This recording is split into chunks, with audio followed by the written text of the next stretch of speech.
Hello, and welcome to episode 26 of About IBD. I'm Amber Tresca. I was diagnosed with ulcerative colitis in 1989 and had J-pouch surgery in 1999. My guest today is Natalie Hayden of Lights, Camera, Crohn's, an unobstructed view. Such a clever name for her blog because Natalie is a broadcast journalist. You'll hear more about Natalie's story and her journey with Crohn's disease. And it brought up a question for me that I want to pose to you. Do you think it's preferable to know a little bit about Crohn's disease or ulcerative colitis before being diagnosed? Or do you think it's better to know almost nothing at all before receiving a diagnosis? Natalie has a unique view on this, and I can't wait for you to hear it. She'll also talk about what she has going on now, what's going on with the blog, and what she literally has cooking. So here we go with Natalie of Lights, Camera, Crohn's.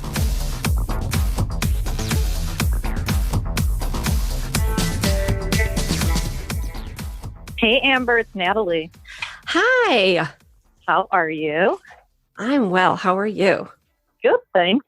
Thank you for talking with me. And I would really like to get in the conversation and hear some more about your Crohn's disease journey, especially how you were diagnosed and when you were diagnosed. I know a little bit, Sure. but I sort of purposefully don't know a lot, so you can tell me about it now. Sure, great. So prior to being diagnosed with Crohn's disease, I was a picture of health. I was an athlete. I played soccer year-round for over 15 years. I played basketball. I did hurdles and track, ran the 400-meter. I never even had an ear infection. So March of my senior year of college in 2005, I went on a trip to the Bahamas for spring break with my girlfriend. And that is the first time I really have a memory of just excruciating stomach pains to the point where I couldn't even get out of the hotel room.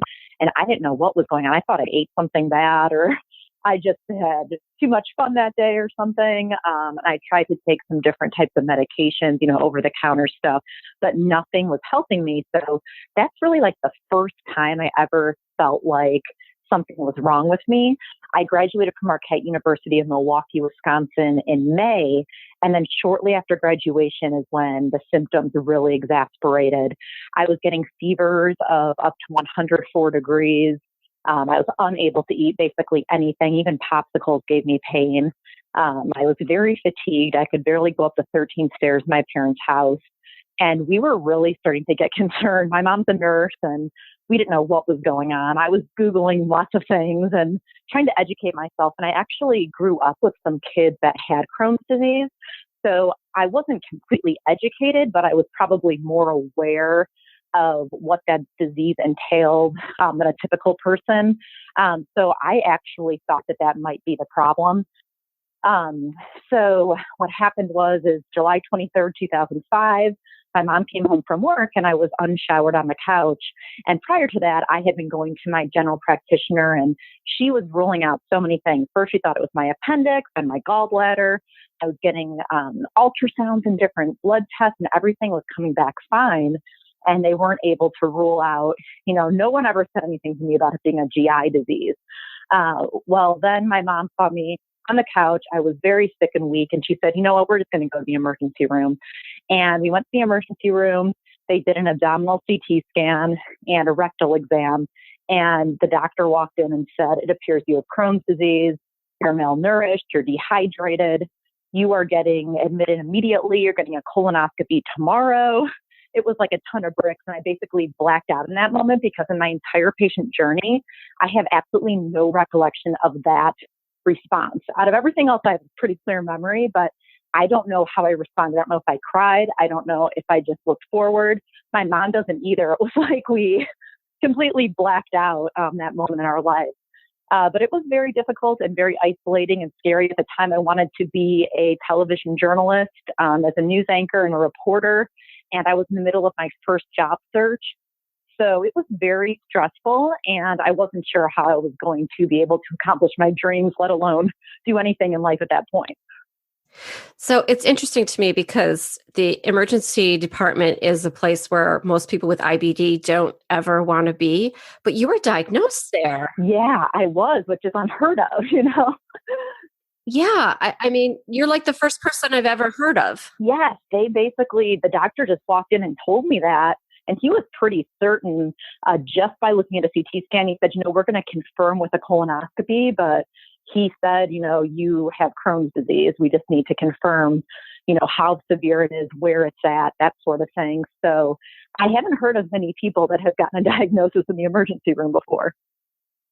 No, not that way, because usually the other thing is you'd been undergoing all of those other tests. I don't Mm-hmm. know if that physician had access to those results at that time, but usually it's Yeah. accumulation of all of these things, and then they finally put it all together. Yeah. So I actually feel pretty lucky that I really only had a couple months of uncertainty about what was going on. Of course, nobody wants to be told they have a diagnosis of a chronic illness, but it's also a relief when you've been sick for so long and you finally have an answer and can start trying to take on the battle. So let me ask you this. A lot of people, when they're diagnosed with Crohn's disease or ulcerative colitis, many times they haven't ever heard of these diseases before. Mm-hmm. You had, because you had experience with people. So, and then you knew a little bit about it because you had some suspicions. Mm-hmm. How do you think that knowledge that you came in with and already suspecting that you might have Crohn's disease colored your reaction to getting the diagnosis? I actually think because I was educated on what IBD was, that it actually scared me more because the people that I knew that had it grew up with it and missed, several months of high school. They were very sick. They had severe cases. So through my lens, I knew how bad it could be and what it did to their quality of life. And ironically, my cousin's wife was diagnosed with Crohn's disease a matter of days before me. So prior to my diagnosis, I was sitting on the couch, very sick, and my mom got a call and she said, "Oh my gosh, Elisa was just diagnosed with Crohn's disease." And I'll never forget, I looked at her in the kitchen, I go, "That's what I have." And what do you know? We call each other Crohn sisters. We're not blood relatives, but it was kind of crazy that two people in our family were diagnosed with it at the same week. So that was kind of crazy to deal with. And she was friends with the same people I was as well. Right. So it's almost, it's a kind of a rare case of knowing a little bit about it was almost making it worse for you. Yes, it was. Yeah, because the people that you knew did have, severe Crohn's disease. And they had it through their family. So, both brothers would have it or their mom would have it. So I saw it kind of go through the family. And that was concerning to me as well, because I aspired to one day become a mom myself.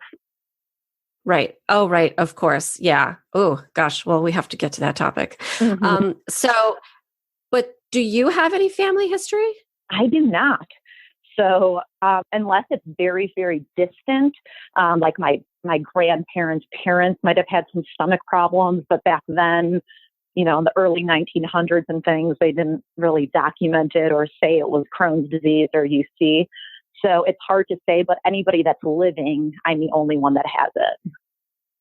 Oh, wow. It's so interesting. Mm-hmm. And so now you've got this diagnosis and you're wondering how it's going to impact what you wanted to do in your career. Mm-hmm. But I know that you did achieve a lot of your goals. So tell me about how you managed to do that. How did you get treatment right away? And how did that all go? And then did that feed into your being able to go into broadcast journalism?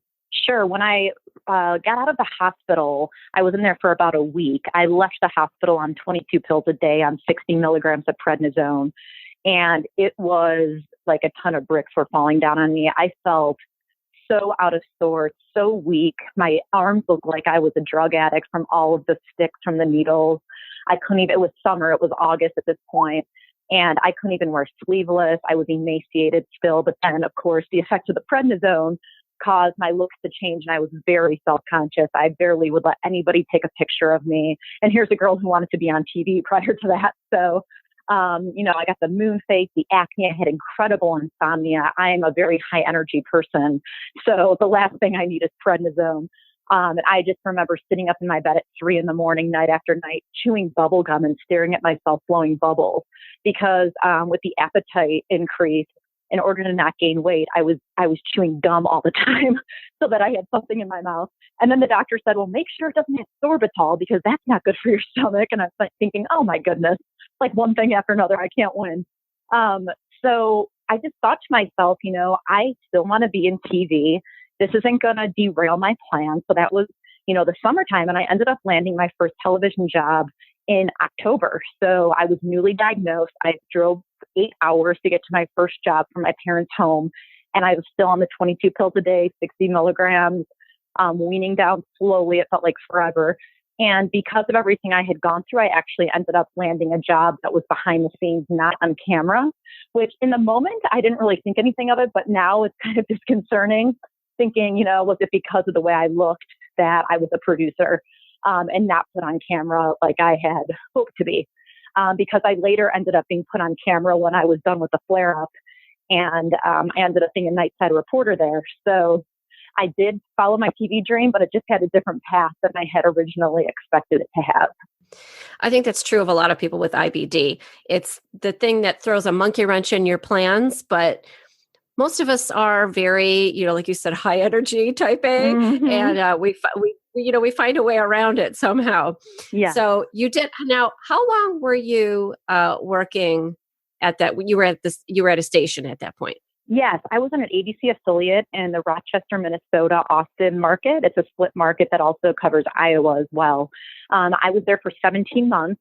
And then I actually got picked up by a station in Wisconsin, another ABC affiliate. They just emailed me and said, do you want to be the anchor of Wink Up Wisconsin? And I couldn't believe it. I was 23 years old at the time and just went out on a whim on an interview on a Saturday, landed the job on a Monday and packed up my bags and moved to Wisconsin, Wausau, Wisconsin, which is about 2 hours from Madison and about an hour and a half from Green Bay. It's in north central Wisconsin. Ended up anchoring the morning news there for about 3.5, almost 4 years. And during that time, I had a few flare-ups and hospitalizations, which was difficult because I would miss 2 weeks at a time on the air. I was a high school soccer coach, so my girls depended on me, and I would miss their fundraisers and their games and show up from the hospital to practice. But they all rallied around me, and they were just so incredible and very supportive. But it was something where I kept my battle secret. I did not want the public to know I had Crohn's disease because I didn't want to be labeled Natalie, the sick news anchor. I was very, very shy about telling anybody about it. So when that hospitalization happened and I was a high school soccer coach, I wasn't too keen on my girls knowing too many details. Because I didn't want the public to know, which in hindsight, I wish I would have shared my story because it would have been an incredible platform. If I was still in the news business today, I would definitely be a big advocate and role model for those who battle it. But back then, I was still really struggling with the fact that I had this chronic disease. So did your bosses know, or did anyone at the station know? Yes. All my coworkers at all my television stations have always known because, as you know how it is, it's a day-to-day situation. And there was often times where, I'm the morning girl and I'm supposed to be happy and smiley, but I can't even sit up straight at the news desk. So anytime I wasn't on camera, I would slouch down. I would, tell everybody I'm struggling today. I was very open with people close to me so that they would be able to help me. And you found that they were supportive of you? Absolutely. Oh my gosh. Everyone from the meteorologists to the news directors, they would rally around me whenever I needed any help. And they were so patient and very compassionate. And it really did my heart good. When I was in the hospital, people would visit me. I actually had one flare up. I was producing the morning news that I was about to anchor. I was alone in the newsroom, vomiting in the trash cans at about 1 a.m. And my co-anchor showed up and I was throwing up in her car and she had to take me to the hospital. Because my parents were close to 4 hours away, so they drove through the middle of the night. So there's moments like that that really stick out in my mind. You don't forget those types of situations. Absolutely. And I think a lot of times having IBD, we're almost conditioned that we're supposed to keep it to ourselves because of a fear of how coworkers and friends are going to react. Mm-hmm. But in your case, and I think in a lot of cases, if you give people the opportunity, they really will support you and maybe even in some cases surprise you. Mm-hmm. Definitely. I think nowadays, and this was back in 2007, 2008, I think now there's so many people that share their journey publicly. There's podcasts like this, there's blogs. So people are a little more well-versed. If you tell someone you have Crohn's disease nowadays compared to when I was diagnosed, somebody will always say, oh yeah, I saw the commercial, or my friend's friend has that. It seems like everybody knows what it is. Where back in the day, you really had to explain, like nobody had any clue what it was. It's funny because I was thinking about that the other day about how some of the medication commercials on TV have Mm-hmm. really clued people in. And that's kind of their sort of, if they don't know anybody with IBD, that's sort of their first understanding of what the disease is seeing one of the commercials for the medications that are out for the disease. So it's Yeah. interesting that you say that. Yeah, totally. It's interesting because just hearing Crohn's disease, when I'm feeding my son in his high chair, or I just, they're all over the place. And while the commercials maybe not all represent our situation in a way we like to have it presented, I think it's huge to just hear people talk about it and just get that conversation started. When we were diagnosed years ago, you wouldn't see anything on TV about IBD. Oh, never. You saw nothing anywhere. And there was also, because I was diagnosed with ulcerative colitis, it was also challenging because it has that word colitis. Mm-hmm. So people would tell me all the time that they had it or they knew someone who had it, but it wasn't the same type of colitis. Yeah. So Uh-huh. it was very confusing. I think with Crohn's, even though sometimes I think because it was the man's name, it was Burl Crohn's name, Mm-hmm. it's not very specific. It doesn't lend itself to anything. If you don't know what it is, it could be Mm-hmm. anything. Yeah. Yeah. So, but at least people have heard of it. They might know it's a gastro disease because of the commercials that they've seen. Mm-hmm. But other than that, they might not know much. You mentioned your son. You have Mm-hmm. one son Yes, I do. who's so cute. Thank you. What was it like? So take me through. Mm-hmm. You knew you wanted to have a family, as you said, and now you have this Crohn's disease diagnosis. Mm-hmm. How do you plan for your family? In the moment, I was 21 when I was diagnosed, but I knew at that point, I wanted to get married. I wanted to have kids someday. I wanted it all, just like most people do. And, in my mind, I thought, I want all of my kids by age 30, which of course that did not happen. But, it's just funny how you make a timeline for yourself. But I was very nervous about even finding anybody that was going to love me because of my disease. Because while I was in the hospital with that first initial flare-up and diagnosis, my college boyfriend never visited and broke up with me. So that really set the stage for some difficult times for me, because in my mind, I thought, well, look, we were so happy. And then the minute I get this diagnosis, he's nowhere to be found, and then broke up with me the day I left the hospital. So it was Ugh. like I got knocked down twice. And I didn't find that to be the case in other relationships along the way, but there was another time I had an abscess and I was hospitalized over 4th of July weekend while I was in Wisconsin, but I was back home in Chicago. And my boyfriend at the time said that gas prices were too expensive to drive 3.5 hours and that he would rather go fishing. And here I am on the brink of needing surgery. I have an abscess the size of a tennis ball. And this is when I'm put on Humira for the first time. So I thought to myself, well, this guy's going out the door too, So in my opinion, I think that IBD is really a truth serum for all relationships, friendships, and, significant others, because you really get to see people's true colors and they might not even realize it. So when I met my husband, Bobby, from the start, he was just unbelievably understanding. I had a bowel obstruction 6 months into our long distance relationship, and he never left my side one time. He's never left my side since. Any hospitalization I've ever had with him, he sleeps on a cot. He sleeps in my hospital bed. He won't even eat in front of me when I'm NPO. He takes the sponges when I can only have, the ice water on them, and rubs them on my gums. He puts my hair up in a ponytail for me. He does everything for me. So when I found him, I just knew I had found someone who was going to be there for the long haul. And even now, when I'm in a remission state, he still brings me my pills on a napkin. Or if it's like midnight and we're in bed, he's like, did you take your medicine? And I forget. And I say, oh no, I'll just take it tomorrow. He gets up and brings me a glass of water and hands me the pills one by one. And when I do my Humira injections, he gives me high fives and has me squeeze his hand after. He's just one in a million. I always say everybody needs a Bobby, because I really don't know how I'd navigate this illness, let alone parenthood, without him by my side. That's unbelievable. I think that's so heartening. So many people with IBD worry about that and have Yeah. had experiences like you had where you're dating somebody and then Hmm. when it starts to get real. Yeah. They realize they can't handle it, which, it's not for everybody. Not everybody's a caretaker.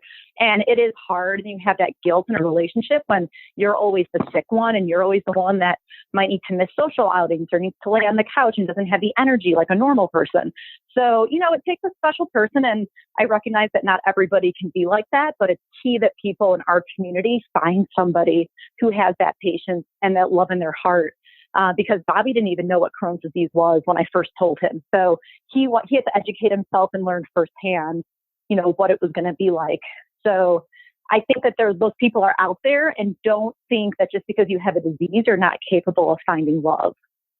Right, which is absolutely not true. Everyone is worthy of and everyone deserves a Bobby, right? Yes. That's pretty amazing. That's such a nice story. And you've had like you're listing all your complications, and I'm a little bit like, wow, that's a lot. You've been through a lot. Yeah. I mean, I've been lucky these last 2 years since I had bowel resection surgery, August 1st, 2015. Recently just had my anniversary for that, 3 years. And luckily, knock on wood, I have not been hospitalized since. So it honestly was perfect timing if I had to pick a time to get surgery. I had been engaged for 2 months and we knew after we got married, we wanted to start a family. So the resection put me into surgical remission. I have never felt better since that surgery. So I was able to get pregnant 1 month after our wedding, and it was a flawless pregnancy. And now Reed's 16 months and I'm pregnant with a second now. I'm so incredibly excited for you. I can't even, Thank you. hearing more about I know a little bit about your disease journey, but now that you've told me so much more about it, that you've been through so much. And what do you think about this idea? I hear it from some people sometimes that they wish they'd done the surgery sooner. I definitely wish that I would always use every single hospitalization. I would say, my mom and I would both say, we dodged the bullet. We didn't get surgery again. It was like this game in my mind where I didn't want to be a statistic. I didn't want to be the one who got surgery. I knew it was probably imminent in the future, but I was just always so petrified of getting, my body cut into. And it was just very petrifying to me to even think about. So when I had a bowel obstruction, I had 3 and 16 months. And that's when the GI in the hospital said, something's not right here. We're going to need to do an MRE and decide if you need a resection or not. And of course I did. So he said, you have 2 options. We can either operate tomorrow morning, or since you've been in the hospital for 5 days and you're probably weak and not your normal self, we're going to send you home for 10 days, let you walk and build up your strength. And then you're going to come back here and get the surgery. And I chose to go home for the 10 days, but it was honestly the most difficult 10 days of my life. I was just so scared. It was on my mind 24/7. I would stay up at night, imagining the surgery, what they were doing to me. But then now that I've had surgery, if God forbid I need another one, which I'm sure I will at some point, I'm really not scared because now I've had the resection and a C-section. I'll be getting another C-section on that same incision in January. So in my mind, I'm not scared of surgery at all anymore because I've witnessed firsthand how amazing it made me feel and how I bounced back, and the recovery wasn't fun, but everything's short-lived. And if I would have done this earlier, I probably would have suffered a lot less this past 13 years. Do you think that you knew that surgery was coming and you were just sort of, this is not the right time, or maybe there's going to be a better time, or I need to do this XYZ first and then I can have surgery? I think it was always in the back of my mind, but I just always kind of refused to allow to think it was even a possibility. But after I kept getting bowel obstruction after bowel obstruction, and then the doctors upped my Humira dosage to weekly, and I was still getting bowel obstruction, I knew something was not right. And I worried that I did have too much scar tissue and inflammation, and that there was really only one more option. So I feel like I really did all I could to rule out every other option. And when the time came, I figured, well, here we are. I made it 10 years. I made it a decade without surgery. Now's the time. Right. It almost feels like a little accomplishment, Yay, right? I made it 10 years. Exactly. So now if I have to have it, okay. All right. Well, I had 10 good years. Yeah. So. Yeah.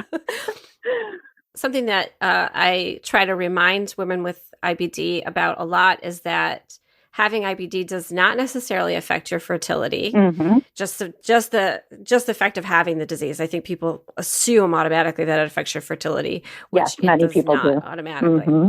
Yeah. You were able to start your family Yeah. when you wanted to. Yes, I was. I had no issues, knock on wood. And I know so many people struggle with infertility, even if they are a picture of health and completely healthy.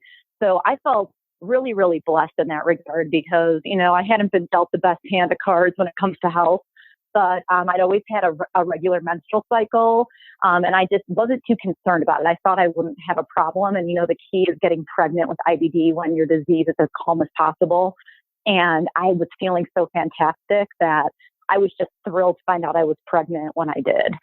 How much did you involve your doctors in the idea of, okay, now's the time I want to try for a baby? That's a fantastic question. So my bowel resection was in August. In November, at my follow-up appointment, so I was getting married in June, I said, look, once we get married, we want to start a family. And a gastroenterologist is just fantastic. And she was so proactive. In that moment, she put me on a prescription prenatal. She put me on 2 milligrams of folic acid so that if there's any malabsorption issues, my body was prepped. And then what we did is we scheduled a colonoscopy. It was actually the day of my bachelorette party. Talk about an IBD girl over here. I did a colonoscopy in the morning and flew to Chicago for my bachelorette party at night. She told me when she rolled me out of the colonoscopy that I had the green light to start a family after my wedding in 3 weeks. So we were on top of the world, and I felt really confident going into the pregnancy that I had no active disease. And we actually did the same thing for this baby. I had a colonoscopy in January, and she once again said, you have the green light for pregnancy, because she knew that's when we wanted to start trying. And unfortunately, I suffered a miscarriage in March, but I was able to get pregnant, and I got pregnant again with a third baby in May. So, I think a colonoscopy right before you want to try is key because it really gives a good picture of what's going on inside your body. Where is your disease located, though, or where was it located before you had the resection? Yes, it was located in my terminal ileum, in my small intestine. And I've been very lucky to the fact that it hasn't skipped spots in my tract too much. So they took out 18 inches of my small intestine with the resection, along with my appendix and then Meckel's diverticulum. 3 different things were removed during that surgery. So they were able to get all of the disease, scarring, and inflammation at that time.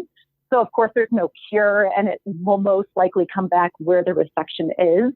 But in that moment, they were able to take a decade of disease out of my body. Right. So they felt good that they've got to all of the active inflammation. Yes. That's pretty amazing. And then how did you feel through the first pregnancy? I felt a lot better than I did through this one. There would be moments, with IBD when you're in a social situation, say you're giving your presentation or you're stressed out about something, and your disease would be bothering you. Your stomach would have that gnawing pain, or you'd be running to the bathroom. Or you drink a little coffee and you feel like, oh, I'd be running to the bathroom right now. There were so many moments in Reed's pregnancy where I thought, oh my goodness, I feel like a completely normal person. I didn't have one day where I felt like my disease was acting up. Whereas with this pregnancy, I can definitely feel more symptoms. This past weekend, I had a girls' trip, and 2 out of 3 days I was dealing with Crohn's. And, on the train to Chicago, we hadn't even started the weekend, it started. So that's a little disconcerting to me. And, it's a little bit disappointing at times, but I will say for the most part, I have really good days with this pregnancy. It's just been it's a girl, and I hear that girls can sometimes cause you a little more trouble before they get here. So probably after they're here too. I think it depends on the kid. But, I did have the same experience. This is all completely anecdotal, that when I was pregnant with my son, I didn't have too much of anything happening. Mm-hmm. But with my daughter, I was going through it, and I was in for tests and all this, and we still don't know what was going on during that time. So, it's hard to say. I think it's a stressful situation, especially when it's your second child and what a flare-up entails, and I've never had a flare up while I'm pregnant. So my mind goes to the worst situation, being hospitalized, pregnant, my son at home. It's always in the back of my mind that could happen. And when Reed was born, I just said, I pray I don't get hospitalized until he can walk and see me into the room. And now he started walking. So I made it to that milestone. So now I'm hoping I can make it till second birthday, baby steps, literally, just because I want him to be able to visit me. And, after I give myself injections, he gives me high fives. He already gets it. When I say mommy has to go to the bathroom, he knows to come to the bathroom with me. I don't even have to pick him up. He's just very intuitive, I feel like. And I think that kids that grow up with IBD parents just have such a different perspective on life and compassion and what it means to be there for others in their family. I agree with you 100%. I've seen it in my own kids. It's totally true. It's not something amazing. That we don't really want this for anybody, but at the same time, I think it does help guide their character, Mm-hmm. So it's interesting. And how far along are you now? I'm 16 weeks complete. So I just had an OB appointment today and we scheduled my C-section. So we are almost halfway. Wow. Yeah. So what are your thoughts? I remember where my thoughts went when I was pregnant with my second and I was dealing with some kind of a situation with my first. What are your thoughts about that, about suddenly going from 1 to 2? I'm very nervous. I'm obviously excited to have our family grow and have a daughter and a son. But at the same time, I'd say I'm more scared than anything because I'm a stay-at-home mom who's a freelancer, blogger, and advocate on the side. But I'm nervous about tackling all of that by myself with Crohn's because Crohn's is really like another family member. It's something that is part of our IBD in general, is part of our life every single day. So then you throw another person in the mix that you have to care for, and you put your own personal needs down that totem pole another step further. So, I'm nervous about navigating the transition from 1 to 2. A lot of my friends say, usually around 4 to 5 months, you start getting a hang of it. So, I would say nervous and excited at the same time, very anxious. I'm not really sure what to expect, but we'll see if we have more kids after this or if this is going to be my breaking point. I'm not quite sure. Now, this is only what I've heard, but going from 1 to 2 is a challenge. Then going from 2 to 3 is really not such a big deal, but then going from 3 to 4 is kind of another big one. I can't imagine. Yeah. I remember still the first day that I was left alone with my son and my newborn. There was no family member around. Husband had to go back to work or whatever he was doing. And I remember I got through the day and I think I either called my sister or texted my sister and I said, there was only one point today where we were all 3 crying at once. Oh my gosh. and I was like, and then I remember I called my grandmother. My grandmother is a mother of 11. My mother's the oldest of 11 children. Goodness. Yes. And my grandmother passed away a few years ago. But when my daughter was an infant, I was talking to her on the phone and I asked her, how on earth, Grandma? And she said, I don't remember how I did it. I really don't. And I think it's just that all out of she like blocked it out, Well, I mean, she just did it. She just did it because you have to, and you get along the best that you can. And we'll have to talk some more at maybe another time. Maybe we'll do another pod when your little girl comes, because I definitely have some tips to give you on how you can get through all of the day. I can get. Yeah, getting through the day when you've got a walker who says, I'm hungry, I'm thirsty, I have to poop, whatever it is. And you've got the little one, on the boob or whatever's happening. And, what do you do? And I always told my son, my kids are 2 years, 9 months apart, which was not what I wanted, but that's how it worked out.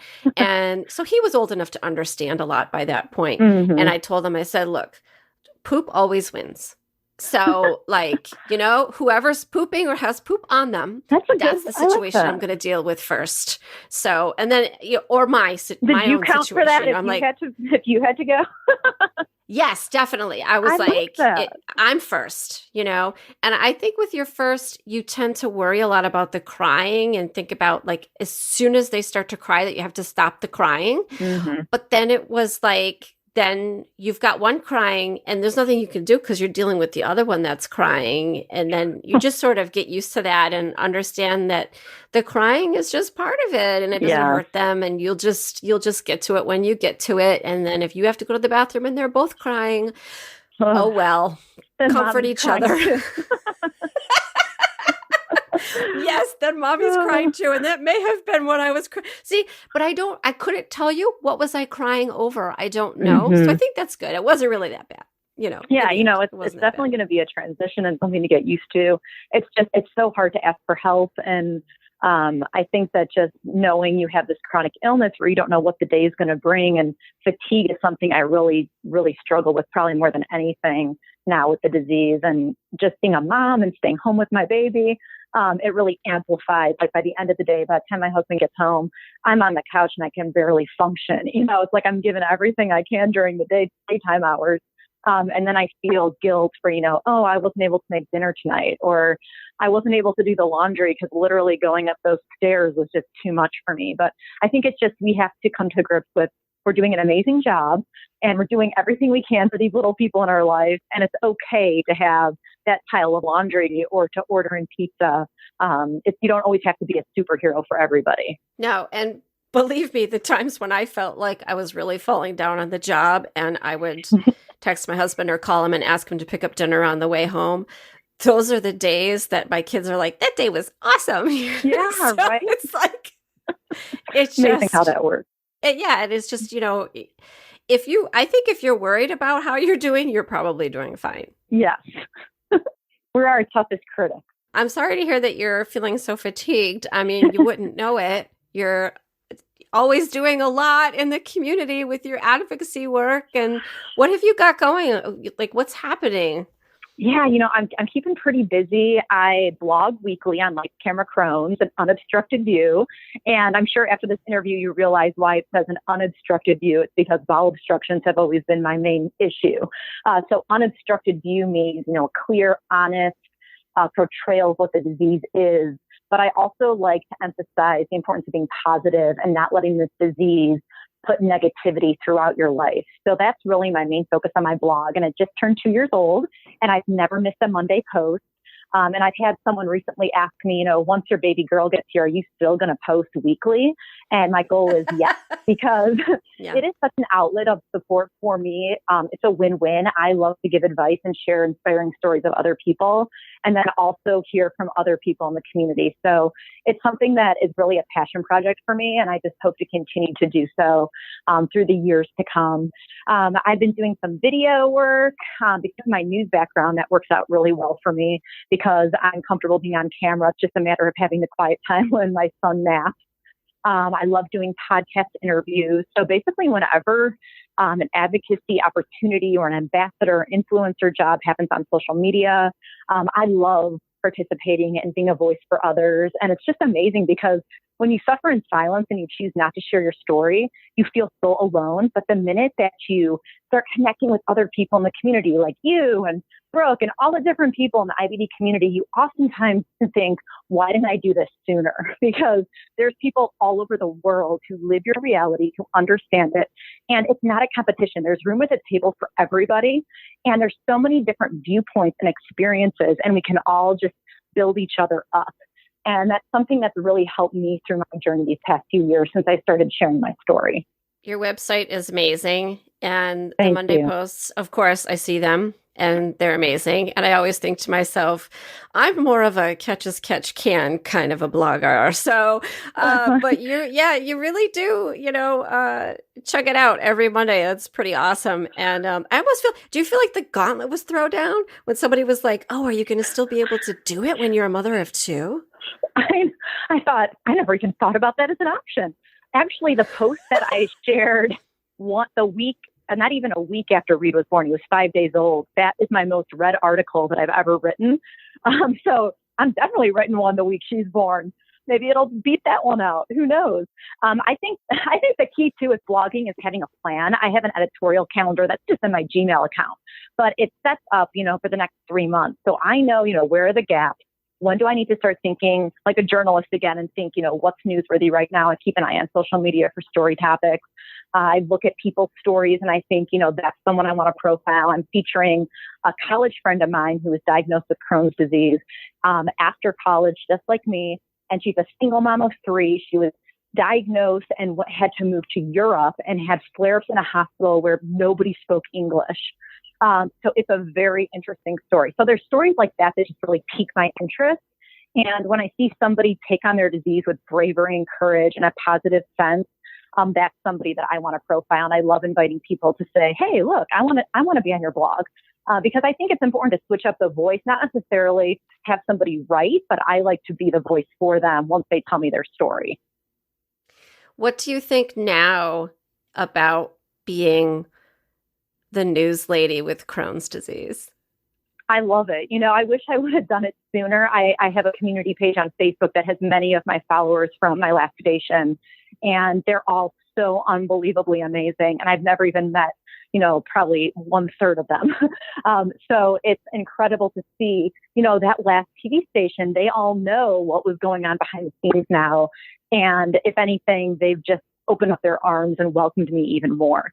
So I think it's amazing to be able to connect with people and be there for people who are newly diagnosed. I think that's the big key is I want to be the voice for the people who are sitting in that hospital room, just told they have IBD and they have nowhere to turn. They feel like their life is over. And then they stumble upon my blog and think, you know what, I can still achieve everything I want to achieve.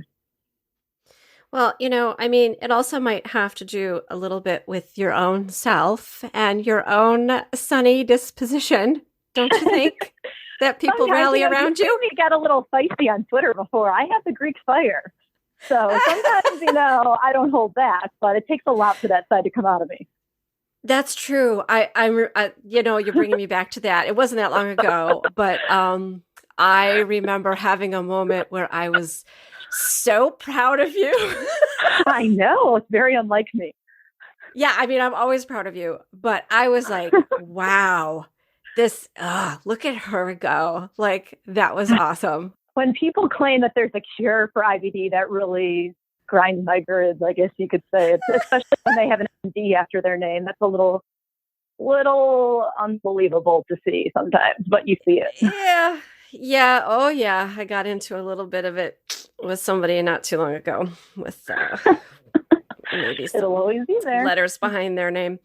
And it seems like that's something that we're constantly fighting. And I don't think we're always on opposite sides of that. I think sometimes it's a matter of semantics, but I know you would agree with me as a journalist that words matter. The word you use matters. Yes. And I choose to surround myself with people that have the same type of viewpoints because, for instance, on Instagram, if somebody wants me to follow them and they say, I heal with food, I don't believe in medicine, it's cured me, I immediately say, no offense to you, I'm glad that it's working for you. But personally, as I'm putting a biologic drug into my body while I'm pregnant, I really don't want to see that. And food hasn't been a healing source for me.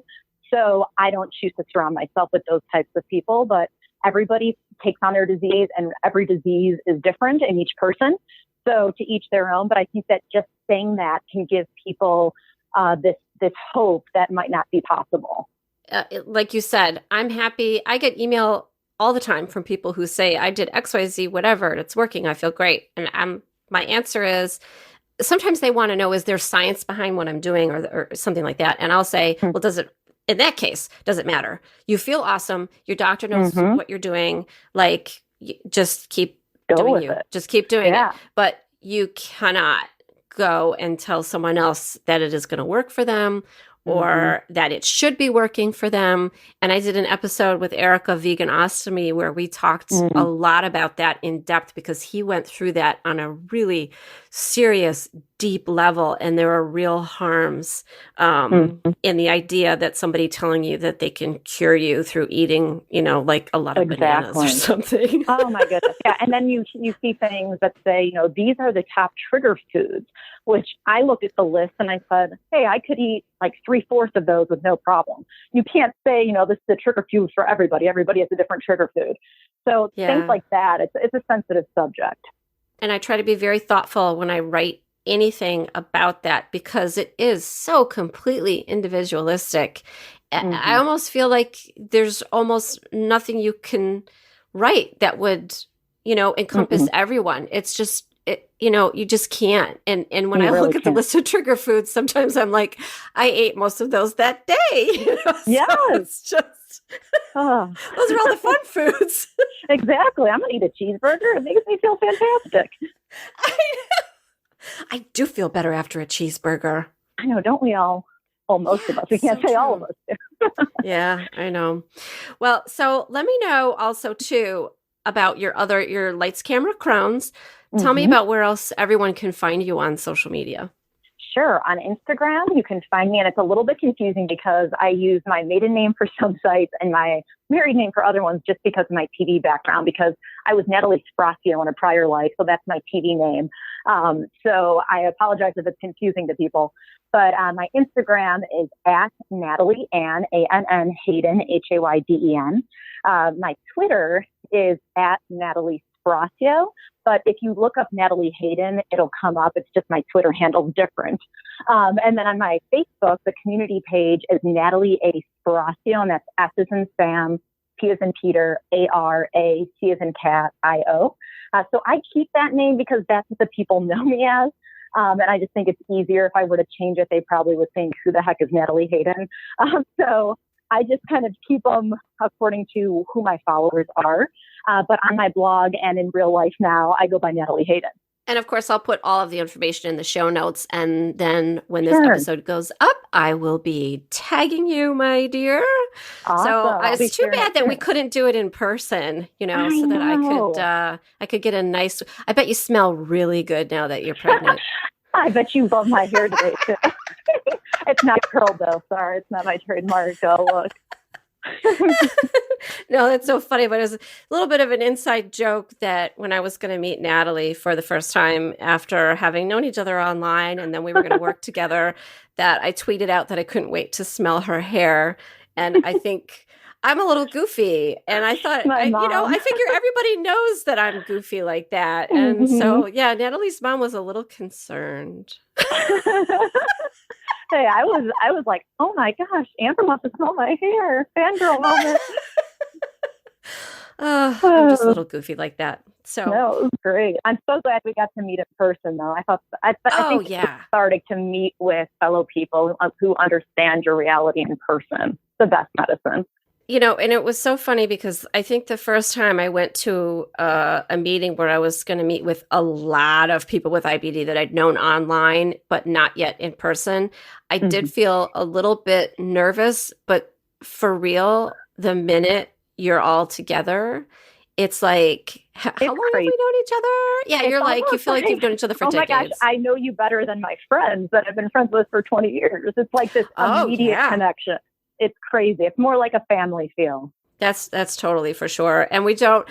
I think I was talking with Sarah Ringer about how we sometimes we get together. We actually don't talk about IBD all that much. Sometimes we're Yes. like, we're done with IBD. Let's talk about other stuff. Mhm. And we do. And it's so amazing too, because it's just no matter no matter what your disease journey is, there's one of us who has had a similar experience. And so I Mhm. love that I'm able to sort of say, oh, well, I know Natalie. And so she's had that problem like you had, or, I know Yes. Brooke, or I know Eric, or I know Christy. And like, we can sort of send people to the person that most is closest to their own disease journey and their disease state. Yeah, it's almost real. Like you meet these people and you feel like they're like a famous person because, I remember I followed Sarah and Dan Sharp for years. And then I bumped into them at a Crohn's and Colitis Foundation event, Dr. Rubin last October. And I thought, oh my gosh, it's them. And I went up and told them, I follow you guys on social media. And she sat down next to me and we had a nice conversation. Well, then later that night, she tweets me and she says, oh my goodness, I didn't realize you were that Natalie. I've been following you for years. So it's just funny how that works. Yeah, it is. And it's, we all kind of know each other, even if we don't really know each other. So yeah, we all creep on each other. And then we meet in reality and we're like, oh my gosh, you're even better than your online persona. Oh, for sure. I like to say to people that I lovingly follow them. Yeah, that's a good way. That's much better than creepy. I like that. Because it's out of love. Thank you for sitting with me during Reed's nap time. We probably ate up almost his whole nap time. No, it's been an honor to be featured on your podcast. I love listening to it. Oh, thank you so much. It's been, gosh, I mean, you do the same thing for a long time and then you just, you just want to do something different. And podcasting has really offered me an opportunity to connect with people in a different way. And I'm really so grateful that I can do it. And so grateful to you for sitting down and talking with me.